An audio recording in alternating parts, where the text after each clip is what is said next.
Atlantic Ocean has always carried whispers of mystery. Sailors tell stories of strange lights, phantom voices, and vessels that vanish without a trace. But none is more chilling or more real than the tale of the Mary Celeste. On December 5, 1872, the British ship Dei Gratia spotted a vessel drifting aimlessly between Portugal and the Azores. She was the Mary Celeste, a sturdy American brigantine, seemingly unharmed, her sails partially set. Yet something was deeply wrong. When the crew of the Dei Gratia boarded her, they found no one. Not the captain, not his wife or daughter, not a single sailor.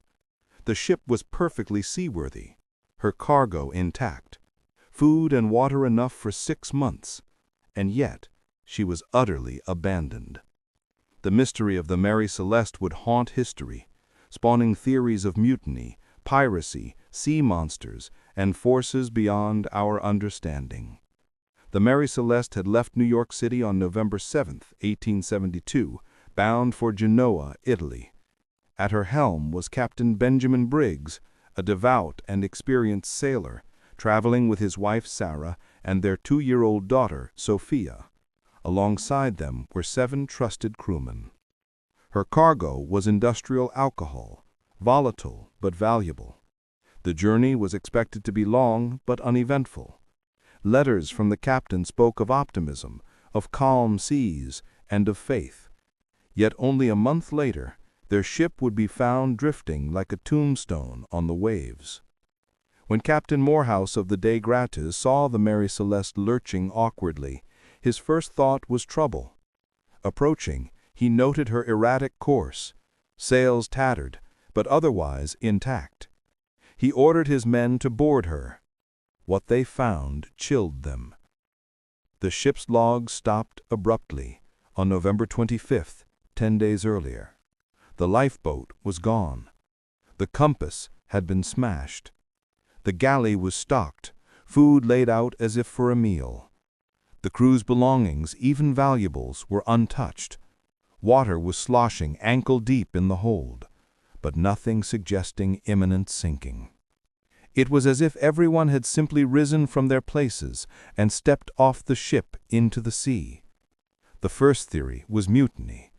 Perhaps the crew had risen against Captain Briggs. But if so, why abandon a perfectly good ship with ample supplies? Why leave behind money and possessions? No signs of struggle were found. No blood, no broken weapons. Some suggested pirates.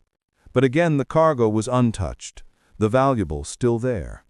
What pirate spares treasure and takes only lives? Attention turned to the barrels of alcohol. Some were later found to be leaking. Could fumes have spread panic?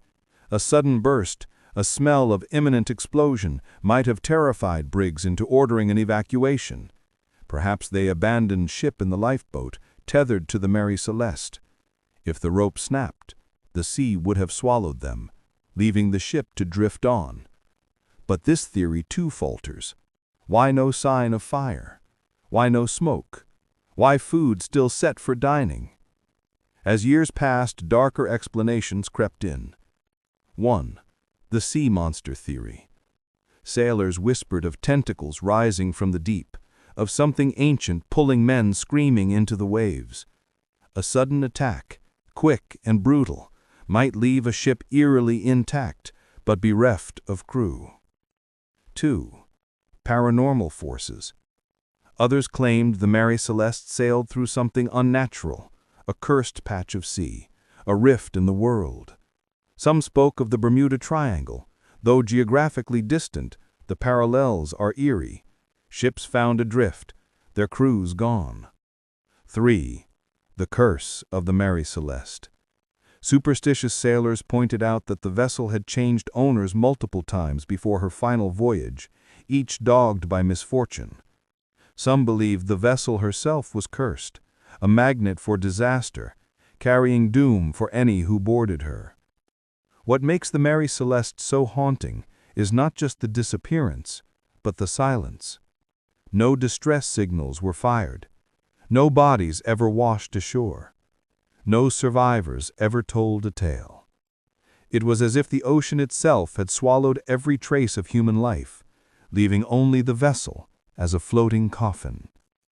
The Mary Celeste was eventually sailed to Gibraltar by the De Gratia crew, where an inquest tried to make sense of the enigma. Theories of insurance fraud, sabotage, and even murder were raised, but none proved true. The ship, tainted with dread, changed hands many times afterward, each new captain meeting ruin, until she was deliberately wrecked in 1885 for insurance money. But the mystery of her vanished crew was never solved. Some details rarely discussed add to the chill. A sword was found in the captain's cabin, its blade stained, though tests revealed only rust. The ship's clock and navigation instruments had been tampered with.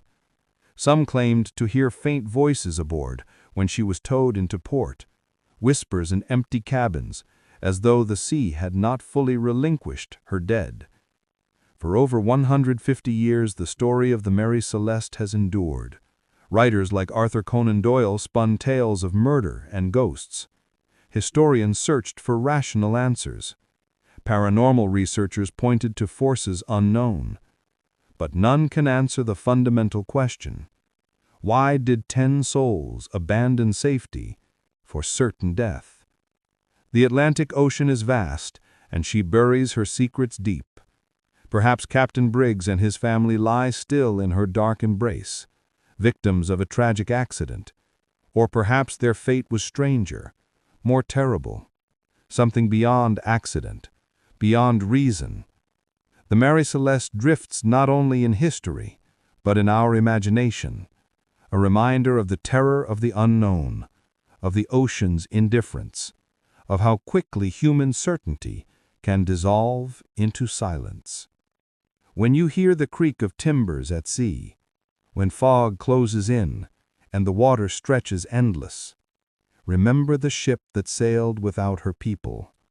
Remember the Mary Celeste.